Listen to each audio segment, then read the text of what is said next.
Here are 12 success tips for parents with children in secondary school that can make all the difference. These tips are aimed at providing parents key facts, practices and helpful information about the education system, the awareness and implementation of which will provide your child an advantage in getting and staying ahead of the game. It is designed for parents with children of secondary school age from 11 to 18. However, parents with younger children will also find it useful in gazing ahead to the future.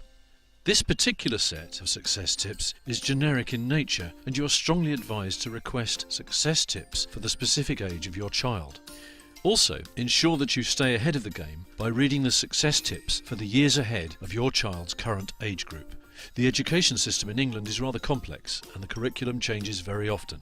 Be informed. Tip number 1. Don't leave things too late.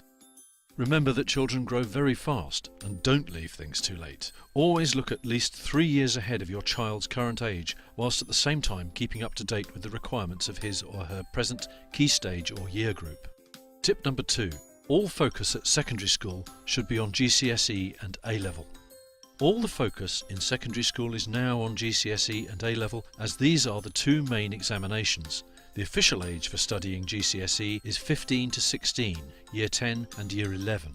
However, in reality, all high-performing schools start much earlier at KS3, as early as Year 8 or Year 7 in some cases. Tip number 3. The EBAC. English Baccalaureate, the EBAC, is the new yardstick for measuring real academic success at the age of 16. Achieving 5 good grades at GCSE is no longer sufficient, as those grades have to be in the specific subjects of English, maths, 2 sciences, either history or geography, and 1 language. A minimum of grade 5, C grade, is needed in each of all of these subjects. Tip number 4. KS3 is just as important as GCSE and A-level. Teachers begin to form their opinion about your child's potential for GCSE right at the start of KS3, and it's vital that he or she is in the set that suits his or her ability. Most students in the lower set at KS3 end up doing the foundation tier for GCSE exams, where the highest grade they can obtain is grade 5, C grade in old money. Or worse, get put on a vocational course such as BTEC. If that's all your child is capable of, then that's fine and accept it.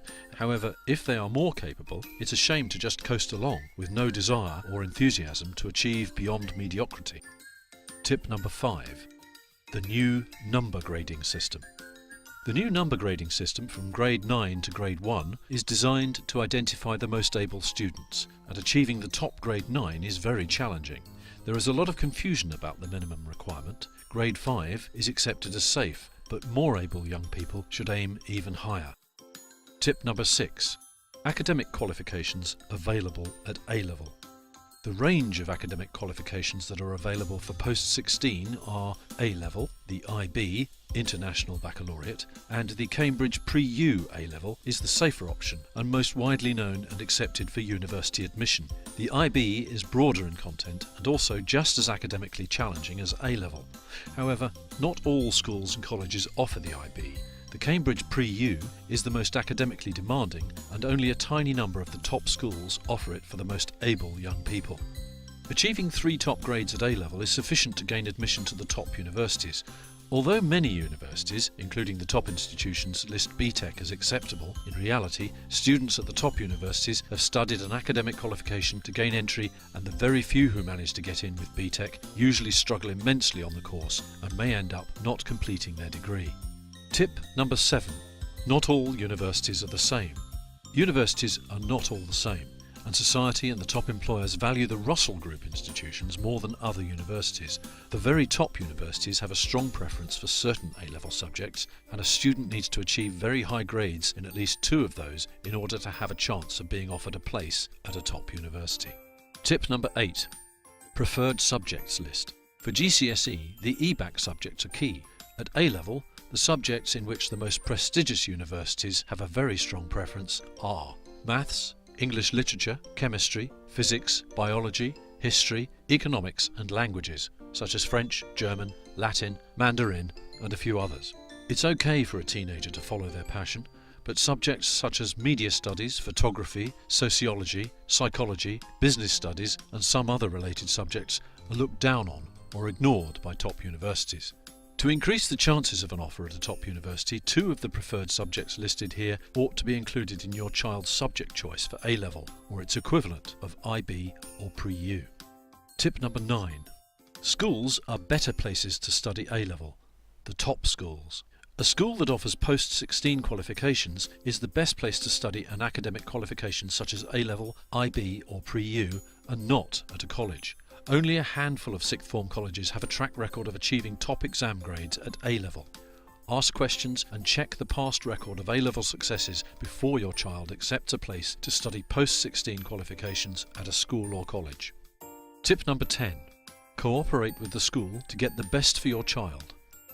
In order for your child to get the most out of their school, it is helpful to be seen to cooperate with the school and observe their rules, practices and expectations, both written and unwritten. Confrontation should be avoided as much as possible, but be assertive in voicing your concern. It is usually more effective to write a letter to the head of the school, but only when it comes to a very important matter you wish to be dealt with. Tip number 11. Electronics are a huge distraction. Electronic gadgets are powerful tools that can be useful to get things done and for entertainment. But for most people, including young people, computers, tablets and smartphones are more of a distraction than an asset. Most young people spend too much time on electronic devices, and technology should not be allowed to control your child's life, but be used cautiously and effectively.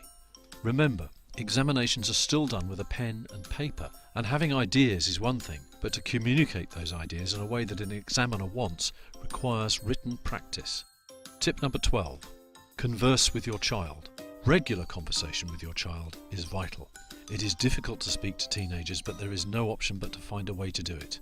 Take an interest in what your child is doing and establish an effective communication channel and keep it up throughout their studies. The benefits of this go beyond just passing examinations. Also speak to teachers as often as you can without being seen to be a nuisance. Enjoy parenting and make the best of the last few years before they grow wings and fly off into the big, wide and wild world. Conclusion, and enjoy it all. This particular set of success tips is generic in nature, as it covers all of the 3 key stages of secondary education. Please request the specific success tips for your child's year group or key stage. There is so much variation in the education system from one sector to another, and the curriculum changes very often. Be informed and be aware of rules, practices and preferences, official and non-official. Be demanding, but at the same time, encourage your son or daughter to celebrate their successes, including little progress made. Be mindful of their strengths and weaknesses and show them you are proud of whatever they achieve as long as they have tried hard.